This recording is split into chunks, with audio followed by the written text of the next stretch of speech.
বন্ধুগণ নমস্কার। Welcome to Sitanshu global politics. আমি শীতাংশু বলছি। একদিন আগের ঘটনা, ইউএই এবং ইরানের মধ্যে এক প্রস্থ ঝগড়া।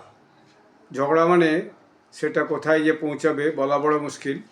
কারণ গত 8ই আগস্ট হঠাৎ এই যে ইউএই মানে সংযুক্ত আরব আমিরাত, আবুধাবি, দুবাই বলে পপুলারলি নোন, যেটা তার যে সমুদ্র, নিকটবর্তী সমুদ্র, যে ইউএইর যে আপনার সামুদ্রিক এলাকা, তার মধ্যে একটা মিসাইল এসে পড়ে এবং একটু আউটস্ক্রিটস সমুদ্রের মধ্যে একটা মিসাইল পড়ে। এখন এই দুটো মিসাইল পড়ার পর ইউএইর পক্ষ থেকে দাবি করা হয় যে তারা এটা ডিটেক্ট করেছে, তাদের যে সিস্টেম আছে অর্থাৎ মিসাইল ডিটেকশন সিস্টেম, তারা সেটা দেখেছে যে এটা ইরানের পক্ষ থেকে এই মিসাইলটা দাগা হয়েছে। কিন্তু সঙ্গে সঙ্গে ইরানের পক্ষ থেকে জানানো হয়েছে যে এটা একটা ফলস ফ্ল্যাগ অপারেশন, অর্থাৎ একটা সাজানো ঘটনা, এটা ইরানের কোনো কাজ নয়। এখন দেখুন, এই যে 2026 সালে যে 8ই আগস্ট, যেদিন ইরান এবং আমেরিকার মধ্যে যে 60 দিনের একটা এমইউ হয়েছিল, যে সমঝোতা স্বাক্ষর, সেটা শেষ হয়ে যায়। শেষ হয়ে যাওয়ার পরেই কয়েক ঘন্টা পরেই দেখা গেলো এরকম একটা ঘটনা ঘটলো। ফলে এই ঘটনা কেন ঘটলো, এটাই এখন সবার কাছে প্রশ্নের ব্যাপার। এবং কে এই ঘটনাটা ঘটালো? কারণ ইউএই বলছে যে এটা ইরানের কাছ থেকে এসেছে, ইরান সেটা অস্বীকার করছে। ফলে এর মধ্যে কে যুক্ত?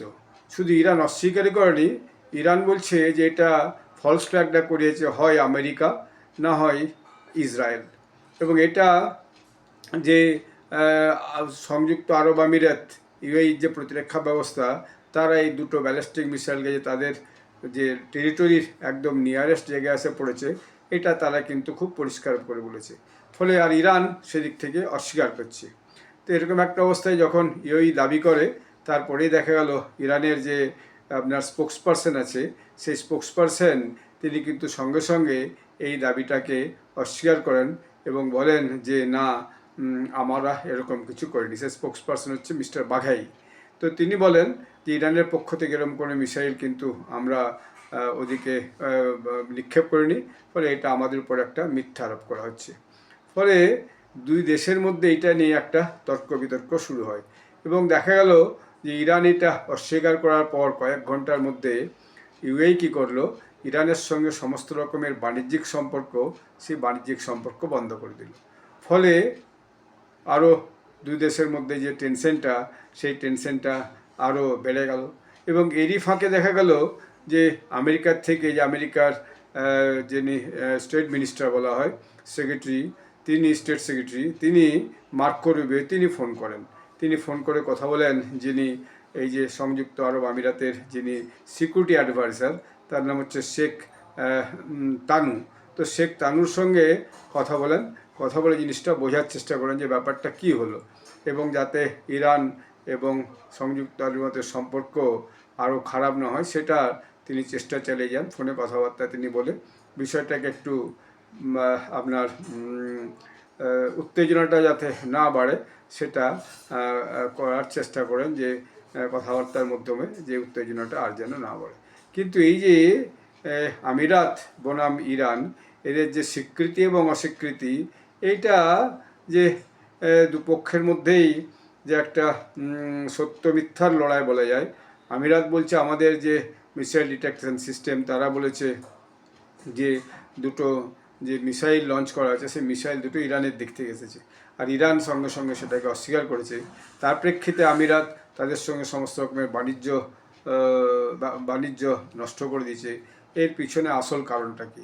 কারণটা কি ওই আমেরিকার সঙ্গে ইরানের যে 60 দিনের একটা মেমোরেন্ডাম আন্ডারস্ট্যান্ডিং হয়েছিল, একটা প্রাথমিক চুক্তি স্বাক্ষর হয়েছিল, সেটা শেষ হয়ে গেছে। শেষ হওয়ার পরেই এই ধরনের ঘটনা ঘটেছে এবং ইরানই এটা করে ফলস ফ্ল্যাগ নাম দিচ্ছে, নাকি আমেরিকা করে ফলস ফ্ল্যাগ নাম দিচ্ছে, না ইসরায়েল করে ফলস ফ্ল্যাগ নাম দিচ্ছে, এটা কিন্তু এখনও পর্যন্ত কোনো সূত্র থেকেই একেবারে পরিষ্কার হয়নি। আসলে এই যে দুটো ব্যালিস্টিক মিসাইল কে নিক্ষেপ করেছিল, এইটাই এখন সারা ইন্টারন্যাশনাল মিডিয়াতে এবং এই দেশগুলোর মধ্যে একটা চাপা উত্তেজনা আছে যে আসলে ঘটনাটা কে ঘটালো।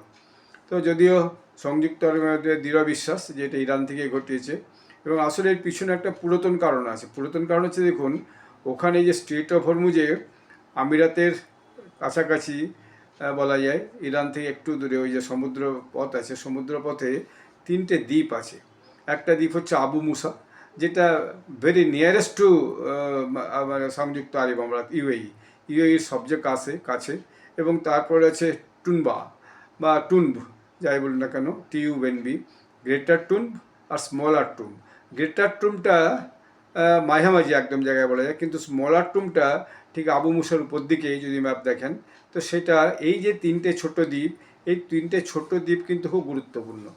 এবং ইরান চাইছে যে এখন যে সংযুক্ত আরব আমিরাতের যে দিকের যে খাড়িটা আছে স্ট্রেট অফ হরমুজে, সেই দিক দিয়ে তাদের যে জাহাজগুলো যাতায়াত করাতে। সেটাই কি একটা কারণ যে ফলে এই মিসাইল সরাসরি ভূখণ্ডে না ফেলে সমুদ্রে দ্বীপ ফেলে একটা এক ধরনের ত্রাসের সৃষ্টি করা, এক ধরনের ধমক দেওয়া যে যদি আমাদের কথা মতো না চলা হয় তাহলে পরে আমরা কিন্তু যে কোনো সময় মিসাইল যে ইউএইর ল্যান্ডের মধ্যেও, অর্থাৎ তাদের ভূখণ্ডের মধ্যেও আমরা মিসাইল আক্রমণ করতে পারি। এটাই কি একটা ধমকের কারণ? আর এই যে 3টে দ্বীপ, এই 3টে দ্বীপ নিয়ে যে টেরিটোরিয়াল ক্লেম, অর্থাৎ এই 3টে দ্বীপ ইউএই বলে এটা আমাদের দ্বীপ, আর ইরান বলে এটা আমাদের দ্বীপ, এটা আমাদের কবজা। তো এই 3টে দ্বীপ নিয়ে এদের দীর্ঘদিনের একটা কিন্তু টেরিটোরিয়াল যে ক্লেম, অর্থাৎ এই 3টে দ্বীপ কার এক পক্ষে, সেটা কিন্তু দুপক্ষের মধ্যে একটা দ্বন্দ্ব আছে। সেই দ্বন্দ্বটা কি মূল কারণ? অথবা ইরান কি ঠিকমতো নিজেদের জাহাজ, যে তেল ভর্তি জাহাজ বা অন্যান্য সামগ্রী অন্য দেশে পাঠাতে পারছে না, বা অন্য দেশ থেকে কিছু আসছে না? তো সেটা কি একটা কারণ? কী জন্য হঠাৎ করে ইউএইর নিকটবর্তী সমুদ্রে 2টো ব্যালিস্টিক মিসাইল দিল? আমেরিকা কেন দেবে? আমেরিকার তো দেওয়ার বিশেষ কোনো কারণ নেই, কারণ আমেরিকার বেশি আছে ইউএইতে। তাহলে আমেরিকার যখন বেস আছে, আমেরিকা এটা করে ইচ্ছা করে উত্তেজনা বাড়াতে চায় ইউএইর সঙ্গে এবং ইরানের সঙ্গে। পরন্তু মার্কো রুবিও ফোন করে যে ইউএই সিকিউরিটি অবজারভার তার সঙ্গে যে কথা বলেছে শেখ তানুর সঙ্গে, তিনি তো চেষ্টা করছেন যে যাতে করে টেনশনটা না বাড়ে। সেটা একটা পারে। ইসরায়েল কি করতে পারে? কারণ ইসরায়েল কি দুই দেশের মধ্যে আরও উদ্বেগটা বাড়াতে পারে? সেটা বাড়াতে পারার চেষ্টা করতে পারে ইসরায়েল, কিন্তু সেটা ইসরায়েল সহজে করবে না। এই কারণ ইসরায়েল এখন অন্য ফ্রন্টে অনেক বেশি ব্যস্ত, গাজার ফ্রন্টে ব্যস্ত, লেবাননের ফ্রন্টে ব্যস্ত। ফলে ইসরায়েলের এটা এই মুহূর্তে করার বিশেষ কোনো যুক্তি নেই। আর ইসরায়েল সাধারণত কিছু এরকম করলে তারা সেটা বলেও দেয়। আবুধাবি বা সৌদি আরব বা ওমান, কাতার, কুয়েত, এরা কিন্তু ইসরায়েলের কাছে সবচেয়ে বড় শত্রু না। ইসরায়েলের কাছে সবচেয়ে বড় শত্রু হচ্ছে ইরান এবং ইয়েমেনে হিজবুল্লাহ, আর ইয়েমেনে হচ্ছে যে আপনার হুথি, আর লেবাননে হিজবুল্লাহ, আর গাজাতে হামাস তো আছেই। অতএব ওরা সেটাকে নিয়ে ব্যস্ত। এবং গাজাতে যে পিস প্রসেস ডোনাল্ড ট্রাম্প শুরু করেছেন, সেই পিস প্রসেস কিন্তু ইসরায়েল অস্বীকার করছে, বলছে না, এই পিস প্রসেস আমরা মানি না। ফলে এটা বোঝা যাচ্ছে না ঠিক কে করছে, তবে অনেকেই, বেশিরভাগ অ্যানালিস্টের এবং যারা এই ওয়ার নিউজ কভার করে, তাদের বক্তব্য এটা ইরানই করেছে। এবং ইরান ইউএকে একটা ধমক দেওয়ার জন্য এটা করেছে যে আমাদের কথা মতো যদি কাজ না হয় তাহলে কিন্তু এটা আগামী দিনের বিষয়টা খারাপ হবে। আর ওই যে ইউএই যে সিকিউরিটি অ্যাডভাইজার শেখ তানু, তিনি কিন্তু আজকে মাসাধিক কাল ধরে ইরানের সঙ্গে একটা ব্যাক চ্যানেল টক করে যাচ্ছেন, যাতে ইরান এবং ইউএইর সাথে আগামী দিনে টেনশন কম হয় এবং দুই দেশের মধ্যে বাণিজ্য বাড়ে, এবং তার সাথে সাথে দুই দেশের যে জাহাজ যাতায়াত স্ট্রেট অফ হরমুজ দিয়ে, সেটা যাতে কোনো সমস্যা না হয়। এরকম একটা অবস্থায় যখন একটা যোগাযোগ এস্টাবলিশড হয়ে আছে ইউএস সঙ্গে ইরানের, সে অবস্থায় কেন এটা ইরান করলো, সেটা হচ্ছে সবার কাছে কিন্তু প্রশ্ন। আবার সঙ্গে সঙ্গে অস্বীকারও কেন করলো, সেটাও বড় প্রশ্ন। তবে কি এটা সামনাসামনি স্বীকার করে নিজেদের দায়ী নিতে চাইছে না, দায়ীটা কেড়াতে চাইছে? অথবা ইরান কর্তৃপক্ষ ঠিক জানেই না যে IRGCর কোনো একটা কর্তৃপক্ষ তাদের এই মিসাইল, ব্যালিস্টিক মিসাইল ওইখানে ইচ্ছাকৃতভাবে ছুঁড়েছে, আর তাদের কাছে সেই খবরটা নয়, বা তাদের কথা কেউ মানছেও না। এরকম একটা ঘটনাই কারণ হতে পারে। তো বিষয়টা এখন খুব একটা পরিষ্কার নয়। আন্তর্জাতিকভাবে বিষয়টাকে নিয়ে আলোচনা হচ্ছে একদিন আগের ঘটনা। ফলে আগামী দিনে এর কী সত্যতা সেটা প্রকাশ হলে অবশ্যই জানা যাবে যে এই যে একটা Ghost 2 ballistic missiles has been launched near the seashore of this Abu Dhabi and Dubai. Who is the culprit behind this and denied the incident? এটা আগামী দিনে নিশ্চয়ই প্রমাণ হবে, কারণ আজকের দিনে এসব ইয়ে থাকে না, গোপন থাকে না। আমেরিকা কিন্তু অবশ্যই সন্দেহ করেছে যে এটা ইরানেরই কাজ, কারণ ইরান কোনো কারণে এটা করেছে, কিন্তু কি তাদের উদ্দেশ্য, কেন করেছে সেটা বোঝা যাচ্ছে না। যদি আমেরিকা চাইছে না যে ইউএইর সঙ্গে ইরানের আবার একটু উদ্বেগ বাড়ুক, কারণ তাতে আমেরিকার সমস্যা আছে। আমেরিকার যে বেস আছে, যে কোনো সময় ইউএইতে যে আমেরিকান বেস আছে, সেই বেসে যে কোনো সময় ইরান যদি আবার মিসাইল আক্রমণ করে, তাতে করে আমেরিকার একটা মস্ত বড় ক্ষতি হতে পারে। তো এই একটা যে অবস্থায় দেখা যাচ্ছে এখন ইউএইর সঙ্গে ইরানের একটা টেনশন কিন্তু বেড়েছে। তো আগামী দিনে এই এখন ব্যবসা বন্ধ হয়ে গেল।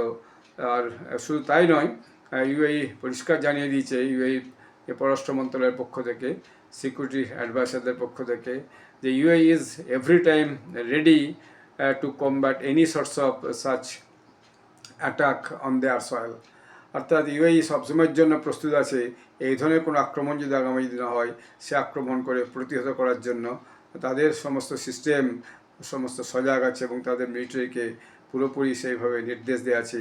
অর্থাৎ ভবিষ্যতে যদি ইউএই টেরিটরির মধ্যে বা এরকম কোনো আক্রমণ হয়, বইয়া যে কোনো দিক থেকে আসুন কেন, ইউএই কিন্তু তার উপযুক্ত জবাব দেবে এবং সেরকম কোনো আক্রমণ তারা মুহূর্তের মধ্যে প্রতিহত করবে এবং প্রয়োজন বোধে তারা প্রতি আক্রমণেও যেতে পারে।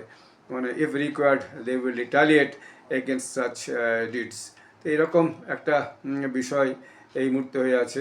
তো ফলে যে ওই বহু ভারতীয় এখন থাকে, বুঝতে পারছেন, দুবাই, আবুধাবিতে, বা ওই যে ইউনাইটেড আরব এমিরেটসের বিভিন্ন যে 7টা ছোটো ছোটো দ্বীপ নিয়ে এটা ইউনাইটেড আরব এমিরেটস, তো সেখানে থাকে।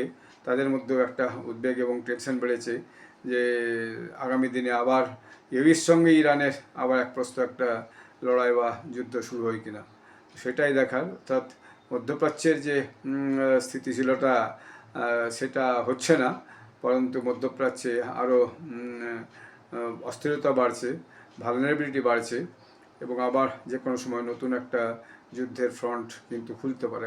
যখন যুদ্ধ পুরোপুরি শুরু হয়, তার এরকম ছোটোখাটো ঘটনাকে ইস্যু করেই যুদ্ধের বিস্তৃতি পায় এবং ফলে দেখা যায় যে দুই দেশই একটা নিজেদের উদ্বেগ থেকে এক দেশ আরেক দেশের বিরুদ্ধে যুদ্ধে অবতীর্ণ হয়ে যায়। আমাদেরকে অপেক্ষা করতে হবে আগামী দিনে কী হয় সেটা দেখার জন্য। আপনারা সবাই ভালো থাকবেন। আপনারা আমার চ্যানেলটি সাবস্ক্রাইব করবেন, ভিডিওটি লাইক করবেন। জয় হিন্দ, বন্দে মাতরম।